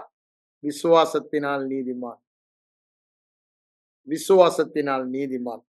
துன்மார்க்கன் சவதரித்ததை, வேதனையோடு சம்பாதித்ததை, இரத்த வேர்வை சிந்தி சம்பாதித்ததை நீதிமான் உடுத்தி கொண்டு, எடுத்து விசுவாசத்தினாலே. குற்றமில்லாதவன் நீதிமான் யார்? அவன் கணக்கில் பாவமே இல்லை, கிறிஸ்துவின் நீதியை உடையவன். அவன் பணத்தை பகிர்ந்து கொள்ளுவான், அவனுடைய பணத்தை பகிர்ந்து கொள்ளுவான். நிறைய வசனங்கள் அதை சொல்வதை பார்க்கிறோம். இப்ப பாருங்க, 29ஆம் அதிகாரம் அதே யோபுக்கு வாங்க. என்ன சொல்றான்? சென்று போன மாதங்களில் தேவன் என்னை காப்பாற்றி வந்த நாட்களில் எனக்கு உண்டாயிருந்த ஆசீர்வாதம் இப்பொழுது இருந்தால் நலமாய் இருக்குமே. அப்போ அவனை காத்தது, சுற்றிலும் வேலி அடைத்தது, அந்த ஆசீர்வாதம் அவன் மேல் இருந்தது. அப்பொழுது அவர் தீபம் என் தலையின் மேல் பிரகாசித்தது. எல்லா பயலுக்கும் பயம், தொடாத. அவர் அருளின வெளிச்சத்தினால் இருளை கூட நான் வெளிச்சமாக கடந்து போனேன். எல்லா சூழ்நிலையும் தேவனுடைய ரகசிய செயல். அதுதாங்க ஆசீர்வாதம். என் மேல, என் வீட்டின் மேல, எனக்கு உண்டான எல்லாவற்றின் மேல, நான் கையிட்டு செய்கிற வேலை எல்லாவற்றின் மேல இருந்தது தேவனுடைய ரகசிய செயல். இது வெளி கண்களால பார்க்க முடியும், அதனாலதான் ரகசிய செயல்ன்றாரு. என்ன ஆச்சரியமா இருக்கு, நம்முடைய கண்களுக்கு ஆச்சரியமா இருக்கிறது. நிச்சயமா கடவுள் தான் செஞ்சிருக்கணும் அப்படின்னு சொல்ற அளவுக்கு that blessing is upon you. ரகசிய செயல் ஆசீர்வாதம் உங்கள் மேல், என் மேல் இருக்கிறது. அது உடன்படிக்கையின் ஆசீர்வாதம், விசுவாசத்தினால் நீதிமானாகிறதுனால் வருகிற ஆசீர்வாதம். அதுதான் சொல்றாரு. அப்பொழுது சர்வ வல்லவர் என்னோடு இருந்தார், எல்லாமே என் பிள்ளைகள் என்னோடு சூழ்ந்திருந்தார்கள். பாதத்தை எப்படி கழுவினா? நெய்யினால கழுவுறானாயா. That shows how prosperous he was. தேவன் சுற்றிலும் வேலி அடைத்திருந்தார். தேவனுடைய ஆசீர்வாதம் அவன் மேலும் அவன் குடும்பத்தின் மேலும் இருந்தது. நெய்யினால பாதத்தை கழுவினானா. கண்மலையிலிருந்து எனக்காக எண்ணெய் நதி போல ஓடி வந்தது. அந்த செல்வ நாட்கள், சீர், திரும்ப அந்த சீருக்கு வந்துடுறான். அந்த செல்வ நாட்களின் ஆசீர்வாத அபிஷேகம் இப்போது இருந்தால் நலமாயிருக்குமே. என்ன இதான் சொல்றான் பாருங்க. ஏன் இதை நான் சொல்ல வந்தேன்னா, ஆசீர்வாதம் எண்ணத்தை செய்கிறது. சுற்றிலும் உங்களை வேலி அடைத்து ஒரு பய தோடாதன்றார். பாதுகாக்கிற ஆசீர்வாதம், நல்ல சுகம், பலன், ஆரோக்கியத்தோடு வாழ்கிற ஆசீர்வாதம், நீடித்த ஆயுசு. அற்ப ஆயுசு உள்ள பாலகன் அல்ல, நீடித்த ஆயுசு. கிழவனும் 100 வயசுள்ள கிழவன் வாலிபன் சொல்ற அளவுக்கு பலன், பராக்கிரமம். ஓடினாலும் இலைப்படைய மாட்டாங்க. They will not become tired. Even in the 100 age they can run. இந்த ஆசீர்வாதம் அவர் மேல் தங்கி இருப்பதை தேவ சமூகத்தில் காத்திருந்து அனுபவிப்பவர்கள். அதுதான் ஏசாயா அங்கு சொல்வதை நாம் பார்க்கிறோம். எல்லாவற்றிலும் பாருங்க, நீங்க தானியேலை பாருங்க. எந்த ராஜா ஆண்டாலும் சரி, தானியேலை பத்தி அப்படித்தானே சொல்றாரு. நீங்க தானியேலுக்கு வாங்க, அங்க தானியேலை பத்தி என்ன சொல்றாரு பாருங்க. எந்த ராஜா ஆனாலும் அவன் காரியம் வாய்க்கும். அவனுக்கு தோல்வியே இல்லை. அவன் செய்வதெல்லாம் வாய்க்கிற மாதிரி கர்த்தர் அவனோடு கூட இருக்கிறார். அதுதாங்க அந்த ஆசீர்வாதம். அவங்க எல்லாம் அந்த ஆசீர்வாதத்தை விசுவாசித்தாங்க. 6ஆம் அதிகாரம் 28ஆம் வசனத்தை மட்டும் வாசிக்க, நிறைய இருக்கு அதுல. இந்த மட்டும் வாசிக்கிற. சரி ராஜ்யபார காலத்திலும் பெர்சியனாகிய கோரேசுடைய ராஜ்யபார காலத்திலும் தானியேலின் காரியம் ஜெயம். அவன் செய்ததெல்லாம் வாய்த்தது, ஜெயமாய் இருந்தது. ஒரு தீங்கு செய்ய எவ்வளையோ பிளான் போட்டு என்னென்னமோ பண்ணாங்க, ஆண்டவர் விடுவித்தார். ஏன்? அவன் விசுவாசித்தான். He believed in the covenant, his forefather Abraham, and being a descendant of Abraham, அந்த ஆசீர்வாதம் எனக்கு இருக்கிறது, உடன்படிக்கையின் ஆசீர்வாதம். அதை அவன் விசுவாசித்தான். 10 மடங்கு. அவனுக்கு கொடுக்குற சாப்பாடு எனக்கு வேணாண்டா, சாதாரண வெஜிடேரியன் சாப்பாடும் தண்ணி எனக்கு கொடுத்தா போதுன்றான். என்னை சோதித்து பார் என்று சொல்லுற ஒரு சவால் விடுகிற இடம். I will show the difference. இவனுடைய முகப்பிரகாசம் எப்படி இருந்ததுதான், தி க்ளோ ஆஃப் ஆசீர்வாதத்தின் மகிமை அவன் முகத்தில இருந்தது. ஐயா, அவனை டெஸ்ட் பண்ண 10 times they are wiser. 10 மடங்கு ஞானம். காரணம் என்ன? அவனுடைய விசுவாசம். சிறை இருப்பின் தேசத்தில் அடிமையானவன். ராஜாவே சொல்ற, ஆபிரகாமின் தானியேலின் தேவனே தேவன் என்று ஊரு ஃபுல்லா பறைசாற்றான். அந்த அளவுக்கு அந்த ஆசீர்வாதம் அவனுடைய வாழ்க்கையில வெளிப்பட்டதை பார்க்கிறோம். It will manifest, brother, only when you believe. உடன்படிக்கையை காக்கிற தேவன், உடன்படிக்கையை நினைவு கூறுகிற தேவன், உடன்படிக்கையில் பிசகாத தேவன். இதை நீங்க சங்கீதம் 89க்கு வாங்க, அதையும் நான் உங்களுக்கு வாசித்து காண்பிச்சேன். சங்கீதம் 89 அங்க என்ன சொல்றாரு பாருங்க. 17 வாசிக்கிறேன். நீரே அவர்கள் பலத்தின் மகிமையாய் இருக்கிறது. ஏன்? உடன்படிக்கையினால. முன்னாடியே சொல்லிடுறாரு, உம்முடைய உண்மை எவ்வளவு பெரியது, உம்முடைய கிருபை உண்மை, உமது உண்மை தலைமுறை தலைமுறையினால அப்படின்னு சொல்லிட்டு தான் நிறைய காரியம் அங்க உண்மையும் அவருடைய கிருபையும் சொல்லிட்டு தான் இங்க வராரு. 17 என்ன சொல்றாரு பாருங்க சங்கீதக்காரரு, அவர்கள் பலத்தின் மகிமையாயிருக்கிறீர். என்னுடைய பலத்தின் மகிமைக்கு காரணம் அவருடைய ஆசீர்வாதம் என் மேல் இருக்கிறது. அந்த ஆசீர்வாதத்தின் தயவினால் என் கொம்பு உயரும். அப்படின்னா என்ன? என் பெயரை பிரஸ்தாபப்படுத்துவேன் என்று சொன்னார். உன் பெயரை மகிமைப்படுத்தி, அதுதான் என் கொம்பு உயரும். அதை சொல்லிட்டு என்ன சொல்றாரு, அவர்தான் எனக்கு பாதுகாப்பு. 19 ரொம்ப அழகா சொல்றாரு, அப்பொழுது நீர் உம்முடைய பக்தனுக்கு தரிசனமாகி சகாயம் செய்யும் சக்தியை, that is blessing, நீ செய்வதெல்லாம் வாய்க்கும்படி நீ பார்க்கும் அதிகாரிகளின் கண்ணில், எஸ்ராவுக்கு நெகேமியாவுக்கு கண்களில் தயவு கிடைக்க பண்ணது என்னங்க? the blessing was upon them. அவன் கேட்டதை எல்லாம் ராஜா கொடுக்கிறான். எஸ்ரா கேட்டா, நெகேமியாவுக்கு அவன் கேட்டதை கொடுக்கிறார். எல்லாம் காரணம் என்ன? they believed in the blessing with the father Abraham. ஆபிரகாமுடைய தகப்பனுடைய உடன்படிக்கையின் மூலமாக தாங்கள் ஆசீர்வதிக்கப்பட்டவர்கள் என்று அடிமையானவர்கள், சிறையில் இருப்பவர்கள், ராஜா கேட்டதெல்லாம் கொடுத்தா நாங்க வாசிக்கிறோம். எஸ்ராவை பத்தி வாசிக்கிறோம், நெகேமியா பத்தி வாசிக்கிறோம். இங்க என்ன சொல்றாரு பாருங்க, அவங்க கேட்டதெல்லாம் கொடுக்கிற அளவுக்கு என்ன இருந்துச்சு அவங்க மேல? சகாயம் செய்யத்தக்கதான சக்தி, தயவுள்ள கரம். அவன் சொல்றாங்க, தேவனுடைய தயவுள்ள கரம் நன்மைக்கு ஏதுவாக இருந்ததுன்னு சொல்றான். இங்க என்ன சொல்றான்? சகாயம் செய்யும் சக்தி, நர்சீர். இங்க சகாயம் செய்யும் சக்தி. அததான் அங்க பிரசங்கி சொல்வதை நம்ம பார்க்கிறோம். அப்ப அங்க என்ன சொல்ற பாருங்க, என் தெரிந்து கொள்ளப்பட்டவனை உயர்த்தினேன். எது உயர்த்துகிறது? ஆசீர்வாதம் உயர்த்துகிறது. தாவீதை கண்டுபிடித்தேன். எங்க? ஆடுகளுக்கு பின்பாக சேர்ந்த தாவீதை கண்டுபிடித்தேன், அவனை அபிஷேகம் பண்ணினேன். என் கை அவனோடு உறுதியா இருக்கும், என் புயம் அவனை பலப்படுத்தும். ஆண்டுடைய கரம் தான் நம்மை பலப்படுத்தும். சத்துரு அவனை நெருக்குவதில்லை.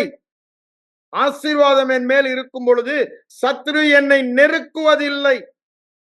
என்னை சுற்றிலும் வேலி அடைத்திருக்கிறார்.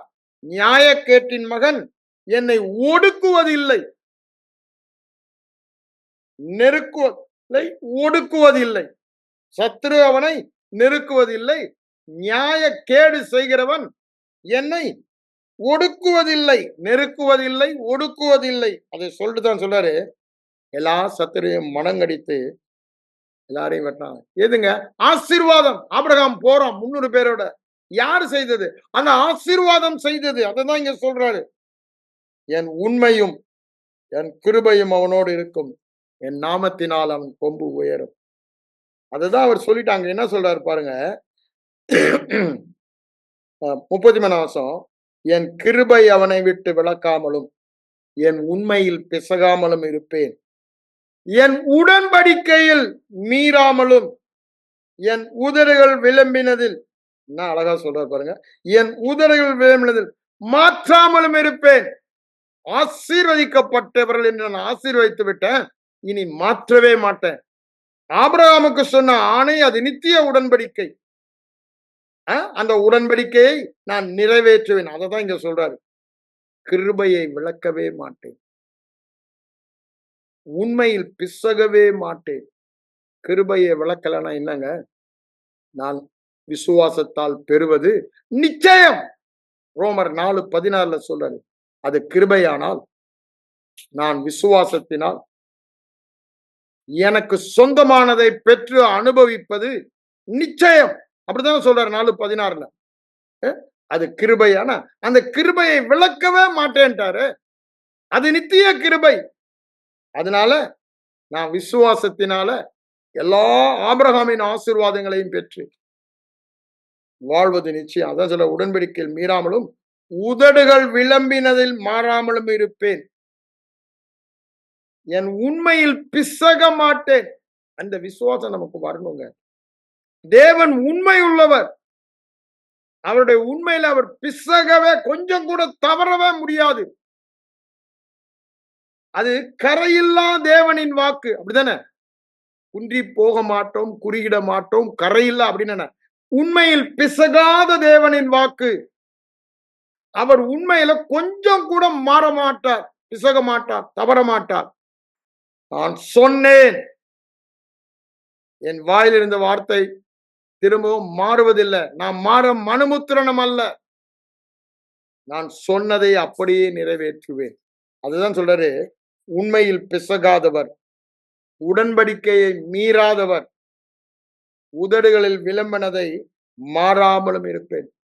சொல்லியும் செய்யாதிருப்பேனோ, வசனித்தும் நிறைவேற்றாதிருப்பேனோ, நான் மனுபுத்திரனா? பொய் சொல்ல தேவன் ஒரு மனிதன் அல்ல, சொல்லி சொல்லியபடியே செய்கிறவர். அதுதாங்க இருதய விசுவாசம். அந்த விசுவாசம் தாங்க இந்த ஆசீர்வாதம், ஆபிரகாமின் ஆசீர்வாதத்தை நம்ம வாழ வைக்கிறது. அதான் சொல்றாரு, ஒரு விசை என் பரிசுத்தத்தின் பேரில் ஆணையிட்டேன். அங்க தாவீதுக்கு சொல்றதுனால தாவீதுக்கு நான் பொய் சொல்லுன்றாரு. இன்னைக்கு எனக்கு அவர் பொய் சொல்ல மாட்டார். அவர் ஒரு விசை ஆபிரகாமுக்கு ஆணையிட்டு விட்டார். ஆபிரகாமின் சந்ததி கிறிஸ்துவின் சந்ததி. அந்த சந்ததியின் மூலமாக விசுவாசத்தினால் ஆபிரகாமின் சந்ததியானோம். விசுவாச மார்க்கத்தார் விசுவாசம் உள்ள ஆபிரகாமோடு ஆசீர்வதிக்கப்படுகிறார்கள். அப்படிதானே சொல்றாரு கலாத்தியர். விசுவாச மார்க்கத்தார் விசுவாசம் உள்ள ஆபிரகாமோடு ஆசீர்வாத. கலாத்தியருக்கு வாங்க, நம்ம அடுத்த வாரம் முழுமையா பார்ப்போம். அந்த ஒரு வசனத்தை நான் உங்களுக்கு வாசித்து காமிச்சிடுறேன். அங்க என்ன சொல்றாரு பாருங்க, 7ஆம் வசனம், 6லிருந்து வாசிக்கிறேன்.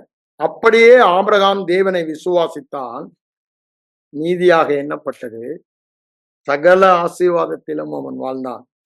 ஆகையால் விசுவாச மார்க்கத்தால் எவர்களோ அவர்களே ஆபிரகாமின் பிள்ளை என்று அறியீர்களா? விசுவாச மார்க்கத்தால் ஆபிரகாமின் பிள்ளைகள், அந்த உடன்படிக்கையின் பிள்ளைகள். அந்த ஆசீர்வாத உடன்படிக்கை நிச்சயமாய் நிறைவேறும். அதான் சொல்றாரு. அதை சொல்லிட்டு தான் சொல்றாரு 9ஆம் வசனம், அந்தபடி அந்தபடி விசுவாச மார்க்கத்தார் விசுவாசமுள்ள ஆபிரகாமுடனே ஆசீர்வதிக்கப்படுகிறார்கள். வேற காரணமே இல்லைங்க. விசுவாசம் ஒண்ணுதான் உன்னை நீதிமான் ஆக்குறது. நீதிமான் தான் அந்த உடன்படிக்கையின் ஆசீர்வாதம் உன்மேல் தங்க வைக்கிறது. அந்த விசுவாசம் தான் உன் வாழ்க்கையில அந்த ஆசீர்வாதத்தை வெளிப்படுத்துகிறது. அதுதான் சொல்றேன். அதை முடிக்கும் பொழுதும் அந்த முடிக்கிற வசனத்தை நான் உங்களுக்கு வாசிக்கிறேன்.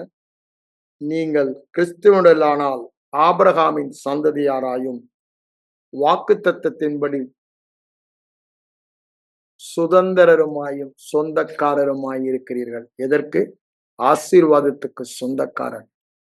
You are the owner of blessing. அந்த இடத்துக்கு நம்மளை கொண்டாந்துட்டாருங்க. இந்த ஓனர் ஆஃப் பிளெஸிங் எனக்குள்ள வந்துட்டாரு. நான் அவருக்குள்ள இருக்கேன். நானும் அவரும் ஒன்றா இருக்கும். அப்போ ஆசீர்வாதத்துக்கு சொந்தக்காரன் நான். It's my birthright. மறுபிறப்பினாலே நான் பெற்றது இந்த மாபெரும் பாக்கியம். சகல ஆசீர்வாதங்கள், நாட் ஒன், சகல ஆசீர்வாதங்கள், எல்லா ஆசீர்வாதங்கள். By birth I received it in my new creation. அந்த ஓனர்ஷிப் மென்டாலிட்டி நமக்கு வரணுங்க. It is my own thing. I own it. அது எனக்கு சொந்தமானது. அதற்கு நான் சொந்தக்காரன். I own it. Blessing, I own it. The ownership. I will not tolerate devil to touch it. நான் பலவந்தம் பண்ணுவேன். எனக்கு சொந்தமானதை எவர்களும் திருடாதபடி, எந்த சத்துரும் தொடாதபடி விசுவாசத்தினாலே பலவந்தம் பண்ணுவேன். I will not accept anything less than the blessing of Abraham. அதுல ஒரு இன்ச்சு கூட குறைவு நான் ஏற்றுக்கொள்ள மாட்டேன். ஈசாக்கு மேல இருந்தது, யாக்கோபு மேல இருந்தது, யோசேப்பு மேல இருந்தது, இஸ்ரவேல் ஜனங்கள் மேல இருந்தது. அதுல ஒண்ணு கூட குறையாம என் வாழ்க்கையிலும் காணப்படணும். I will not accept anything less than what Abraham, Isaac, Jacob, Joseph, Israelites, each and every one of them blessed. அது தானியேலா இருக்கலாம், நெகேமியாவா இருக்கலாம், எஸ்ராவா இருக்கலாம், தாவீதா இருக்கலாம், யோசபாதா இருக்கலாம். விசுவாச பட்டியல் வீரர்கள் ஒண்ணு ஏகப்பட்ட பேர் இருக்கு. எல்லாமே காரணம் என்ன? அவங்க விசுவாசத்தினால நித்திய ஆசீர்வாதம் அவர்கள் தலையின் மேல் இருந்து அவர்கள் வாழ்க்கையில வெளிப்பட்டது. எல்லாத்திற்கும் அடிப்படை என்னங்க? காணப்படுகிறவைகளை அல்ல, காணப்படாதவைகளை நோக்கி இருக்கிற நமக்கு ஒருவேளை வாழ்க்கையில அந்த ஆசீர்வாதம் வெளிப்படாம சாபம் போன்ற சூழ்நிலைகள் இருக்கலாம். ஆனா ஆண்டவர் என்ன சொல்றாரு? நான் பொய்யுரையேன். தாவீதுக்கு நான் பொய் சொல்ல மாட்டேன். என் வார்த்தையில நான் பிசக மாட்டேன். என் உடன்படிக்கையை நான் மீற மாட்டேன். என் வாயிலிருந்து புறப்பட்ட வார்த்தையை நிறைவே அதையே பார்த்து கொண்டு இருக்கிற நமக்கு நீ ஆசீர்வாதமாய் இருப்பாய். உன் பேரை பெருமைப்படுத்துவேன். உன்னை பெரிய ஜாதியாக்குவேன். அப்படிதானே? உன்னை சபிக்கிறவர்கள் சபிக்கப்படுவார்கள், உன்னை ஆசீர்வதிக்கிறவர்கள் ஆசீர்வதிக்கப்படுவார்கள். நீ எங்குமே உன்னை ஆசீர்வதிப்பேன், ஆசீர்வாதமாய் இருப்பாய். உன் சந்ததிக்குள் பூமியில் உள்ள ஜாதிகள் எல்லாம் ஆசீர்வதிக்கப்படும். உன் சந்ததி சத்துருக்களின் எல்லைகளை கொள்ளையிடுவார்கள். பொன்னோடும் வெள்ளியோடும் போவார்கள். அவர்கள் பிரயாசத்தின் பலனை நீ அனுபவிப்பாய். இது அவர் சொன்ன ஆசீர்வாதங்க. எல்லா ஆசீர்வாதங்களையும் அவன் பெற்றான். ஆபிரகாம் பெற்றான், ஈசாக்கு பெற்றான், யாக்கோபு பெற்றான். எல்லாம் என்ன? அவர் ஆசீர்வாதத்தினால் அவங்க சம்பத்து மிகுதியாய் இருந்தது என்று வேதம் சொல்லுகிறது. தேவன் ஆசீர்வதித்தபடினால் சம்பத்து. வேற காரணமே இல்லை, வேற காரணமே இல்லை. உடன்படிக்கை, உடன்படிக்கையில் மீறாதவர், வாயின் வார்த்தையில் பிசகாதவர், தவறாதவர், சொன்னதை மாற்றாதவர், அப்படியே செய்பவர், தம்முடைய உடன்படிக்கையை நினைவு கூறுபவர். எவ்வளவு பெரிய ஸ்லாக்கியத்தை நம்ம பெற்றிருக்கோம். கண்களை மூடி ஜெபிப்போம். எங்கள் அன்பின் பரலோக பிதாவே, இந்த காலை வேளையிலே உன்னதங்களிலே ஆவி மண்டலத்திலே எல்லா ஆசீர்வாதங்களினாலும் எங்களை கிறிஸ்துவுக்குள் ஆசீர்வதித்திருக்கிறேன் என்று சொல்லி எப்பொழுதும் எங்கள் இருதயத்தில் இருந்து எங்களுக்கு தொனித்துக் கொண்டே இருக்கட்டும். அந்த ஆசீர்வாதம், அந்த நற்சீர் எங்கள் தலைமையில் இருக்கிறபடியால், நித்திய ஆசீர்வாதம் எங்கள் தலைமையில் இருக்கிறபடியால், ஆண்டவரே, வேதனை இல்லாத பொருளாதாரம், வேதனை இல்லாத விருத்தி, வேதனை இல்லாத செய்வதெல்லாம் வாய்க்கும் செழிப்பு, ஆண்டவரே, எங்களுக்கு சம்பந்தமான எதுவாய் இருந்தாலும், எங்கள் சந்ததி, எங்கள் குடும்பம், எங்களுடைய சொத்து, ஆடு மாடு, பயிர் நிலங்கள் எதுவாய் இருந்தாலும், அவர் பேங்க் அக்கௌண்ட்ஸ், அவர் investments, whatever it may be, it will be blessed என்று சொன்னீங்க ஆண்டவரே. அந்த ஆசீர்வாதத்தான் நாங்க நினைவு கூறுகிறோம். எல்லாம் நீங்க சிலுவில் செய்த ஒரே பலியினால எங்களை நித்திய உடன்படிக்கைக்கு உட்படுத்தி ஆபிரகாமின் பிள்ளைகளாக, ஆபிரகாமின் ஆசீர்வாதத்தின் சொத்துக்கு உரிமைக்காரராக்கி விட்டீங்க ஆண்டவரே. அதை காணத்தக்கதான பிரகாசம் உள்ள மனக்கண்களை எங்களுக்கு தாரும். எங்கள் மனம் அதனால் புதிதாகட்டும். Give us the mindset. We are owners of blessing. நாங்கள் ஆசீர்வாதத்துக்கு ஓனர்ஸ் என்ற ஒரு மனநிலை எங்களிலே எப்பொழுதும் காணப்படட்டும். இயேசுவின் மூலம் ஜெபம் கேளும் எங்கள் நல்ல பிதாவே. ஆமென். Amen. Thank you, ஐயா.